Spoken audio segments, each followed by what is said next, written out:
que dirais-tu de parler d'un mystère ? Tu es d'accord avec ça ? Très bien, voici les technologies les plus anciennes que la science ne peut toujours pas expliquer. Si tu penses que la technologie de pointe est une création de nos jours, alors tu vas avoir une sacrée surprise. Il y a des milliers d'années, de grands esprits ont réussi à créer des technologies incroyables qui étaient en avance sur leur temps, comme un feu qui ne pouvait pas être éteint avec de l'eau, une épée médiévale incassable, et même un ancien ordinateur vieux de 200 ans avant Jésus-Christ. Si tu es prêt à en apprendre davantage sur ces incroyables inventions anciennes et encore plus, alors continue à regarder.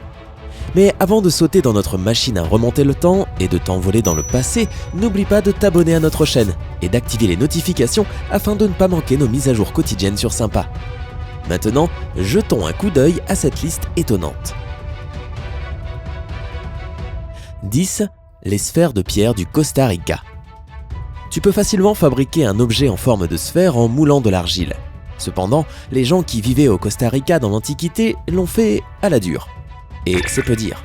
Dans les années 1930, des sphères allant de quelques centimètres à plus de 3,6 mètres de taille ont été découvertes dans la région du delta de Diquis, au Costa Rica. Et non, elles n'étaient pas faites d'argile, mais d'une pierre dure appelée granodiorite. Des centaines de ces sphères en pierre ont été trouvées dans les contreforts des montagnes de Talamanca.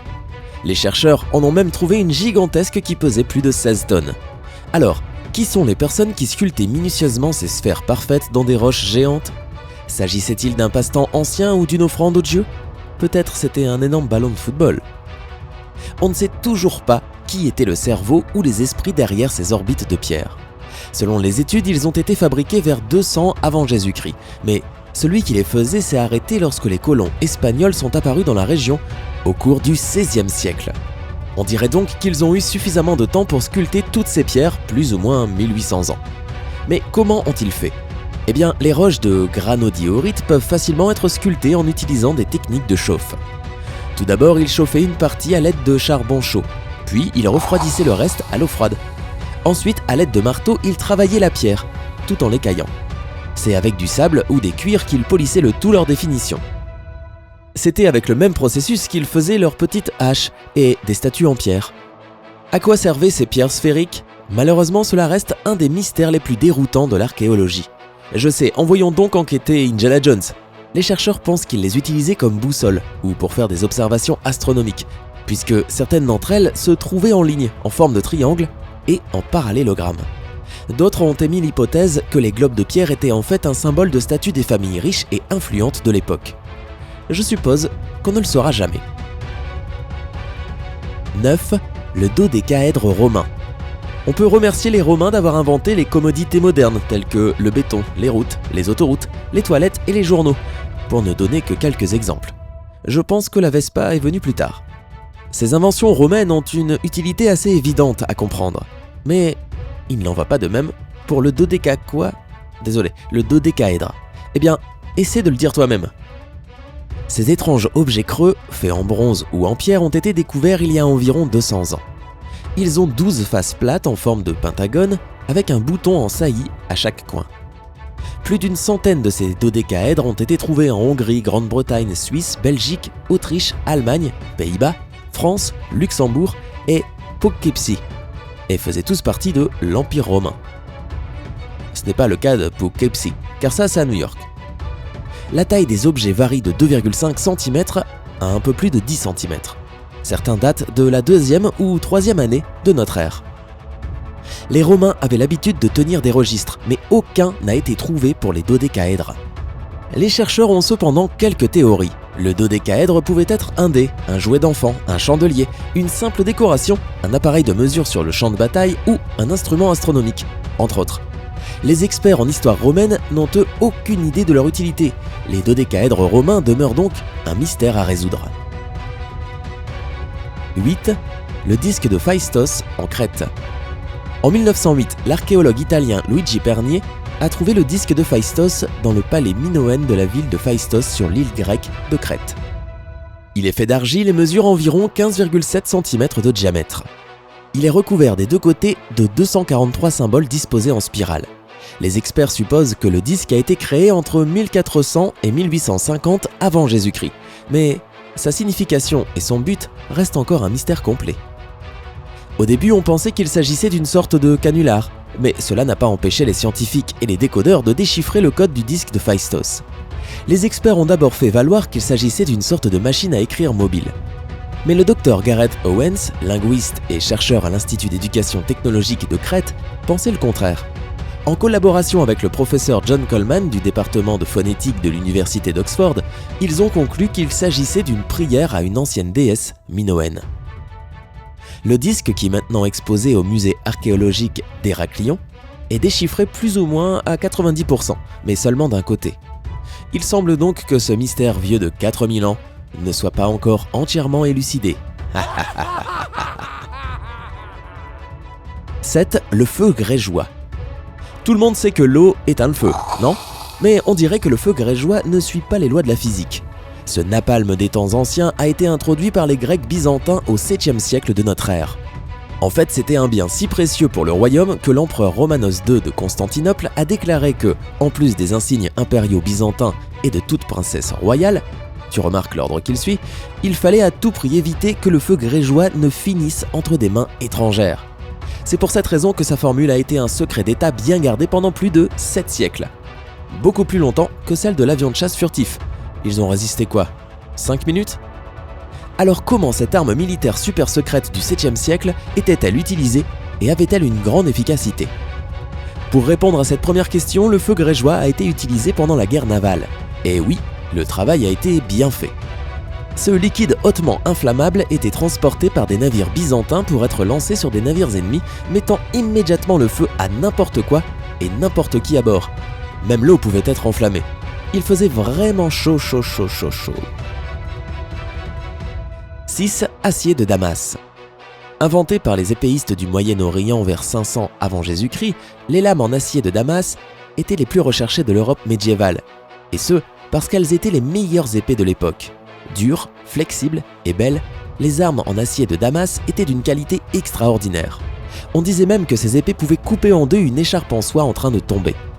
Idéal pour un marchand de soie. Les experts estiment que le fer présent dans l'acier de Damas était obtenu à partir de woods, un type d'acier indien, fabriqué il y a plus de 2000 ans. Au 3e et 4e siècle, le woods est devenu un objet de commerce très populaire dans la ville de Damas, et bien sûr, c'est de là que venait l'acier que les Européens essayaient de se procurer à l'époque.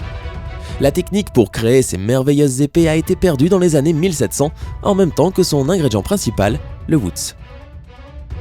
5. Le pilier de fer de Delhi. Il semble donc que l'Inde avait déjà perfectionné l'art de la métallurgie dans l'Antiquité. La colonne de fer de Delhi en est une preuve.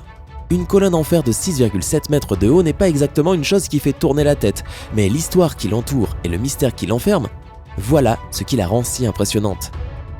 Son origine remonte à la période Gupta, qui a duré entre 240 à 590 de notre ère. À l'origine, il était situé dans le Madhya Pradesh, mais son but n'a jamais été révélé. Certains disent que c'était un mât ou un cadran solaire. On pense aussi qu'il a été construit pour honorer Vishnu, un dieu très important dans l'hindouisme, ou pour un roi probablement Chandragupta Vikramaditya. Cependant, il ne s'agit que de spéculations et aucune preuve concrète n'a été trouvée. Le pilier est fait à 98% de fer forgé et pèse plus de 6 tonnes. Tout objet en fer est sujet à la rouille, mais pas le pilier en fer de Delhi de 1600 ans. Ce n'est pas tout à fait vrai qu'il ne rouille pas du tout. Une petite quantité de rouille a commencé à se former, mais il est étrange qu'il n'y en ait pas plus. Les experts pensent que cela pourrait être dû au fait que Delhi n'est pas une ville très humide et que l'humidité fait rouiller le fer rapidement. Une autre théorie, c'est que le pilier possède une couche protectrice appelée misawit. Encore une fois, ce ne sont que des spéculations et aucune n'a été prouvée scientifiquement. 4. L'épée viking Ulfbert. Elle était faite dans un métal si pur que les archéologues pensent qu'elle a été créée par une technologie en avance sur son temps. On pense que les épées viking Ulfbert ont été fabriquées entre 800 et 1000 avant Jésus-Christ. Mais les experts assurent que la technologie utilisée pour fabriquer des épées d'une qualité aussi extraordinaire n'est arrivée que 800 ans plus tard. Donc oui, cette arme était vraiment futuriste. Seules 170 épées Ulfbert ont été trouvées. Le faible nombre d'épées retrouvées ont laissé croire les scientifiques qu'il s'agissait d'un bien précieux réservé aux vikings d'élite. Grâce aux recherches menées par le docteur Robert Lehmann de l'Institut de chimie inorganique de l'Université de Hanovre en Allemagne, on connaît maintenant la composition de ces épées. Lehman a découvert que la lame avait une teneur élevée en manganèse et que sa garde était faite en fer à haute teneur en arsenic. Mais comment ils ont réussi à fabriquer ces épées à cette époque reste encore un mystère. Aujourd'hui, les scories ou impuretés dans le minerai sont éliminées en les chauffant à 1650 degrés Celsius et en les mélangeant avec du carbone pour les rendre plus résistantes. Cependant, cette méthode pour chauffer le fer à une température aussi élevée n'existait pas à l'époque médiévale. Dans le temps, la méthode la plus courante et la moins efficace consistait à enlever les scories. Pourtant, l'épée de viking Ulfbert contient 3 fois plus de carbone, elle est faite d'acier au creuset et elle n'a presque pas de scories, ce qui la rend supérieure pour l'époque. Certains affirment que le fabricant de ces épées avait des pouvoirs magiques pour réussir à faire des armes aussi avancées. Il n'y a aucune preuve qui dit le contraire, alors qui sait ? 3. Le manuscrit de Voynich. Cet étrange manuscrit a été une source de frustration pour les scientifiques et les universitaires. C'est de loin le document le plus déroutant et insoluble de tous les temps. Les experts savent qu'il date du XVe siècle. Il compte 240 pages réparties en 4 sections. Herboristerie, astrologique, balnéologie et pharmacologie. Mais ce livre n'est en aucun cas une encyclopédie, ou bien si c'en est une alors c'est vraiment bizarre. Elle est remplie de dessins étranges de plantes non identifiables, des cartes célestes d'origine inconnue et de femmes nues se baignant dans un liquide vert assises sur des ovaires géants et tenant des arcs-en-ciel dans leurs mains. Tu penses que c'est peut-être la section des herbes ? C'est écrit dans un langage non identifié qui a été baptisé Voyniches. Qui donc sur Terre, ou mieux encore dans l'univers, a pu faire cette chose ? Bien que le manuscrit remonte à des siècles et qu'il ait voyagé dans le monde entier, il a disparu pendant environ 250 ans et n'a été redécouvert qu'en 1912 lorsque le libraire polonais Wilfried Voynich l'a acheté. Depuis, il y a eu des douzaines de tentatives ratées pour décrypter ce mystère. William Friedman, cryptologue de renommée mondiale, a tenté de le déchiffrer dans les années 1940, mais en vain. Selon son article publié dans la Revue de Paris en 2016, une autre tentative a été faite par une équipe d'informaticiens de l'Université d'Alberta. Ils ont utilisé l'intelligence artificielle et ont même utilisé Google Translate pour le décoder.